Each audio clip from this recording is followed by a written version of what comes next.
When it comes to trauma and wounding, it's not so much about what happens to us as it is about how we interpret it at that stage of development and how that gets embedded into our unconscious, which often causes us to repeat or interpret things through the same lens even as we get older. So we encounter a similar situation and it brings us back to that stage of being like when we were 3 or when we were 5 or something. And what can hold us back sometimes from seeking healing is we think that we are blaming our caregivers by admitting that we experienced something a certain way. We can feel guilt. And so we hesitate to really dive in and get the healing we need and grieve that because we're afraid that we're assigning blame if we do that. So let me give an example. Somebody might hesitate to get healing for these persistent feelings of abandonment that they feel. And maybe it's repeating itself in important relationships in their life.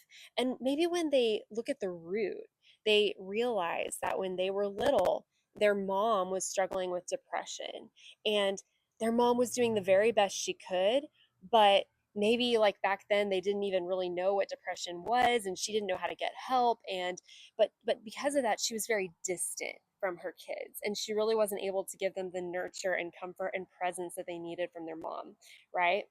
Well, as an adult, you may realize, okay, my mom was depressed. She was doing the best she could. Like, we didn't even really know what depression was back then. But then what can often happen is you hesitate to really admit, yeah, that caused trauma for me. That caused a deep wound that keeps repeating itself in the feelings that I feel in my adult relationships. I still felt abandoned. And like both things can be true. Both things can be true. Like your mom may have been doing the best she could and she may have been depressed, or like say maybe she had a chronic physical illness and so she was constantly in the hospital. But the thing is, the truth for that 5-year-old was abandonment. That doesn't mean that your mom was a bad person.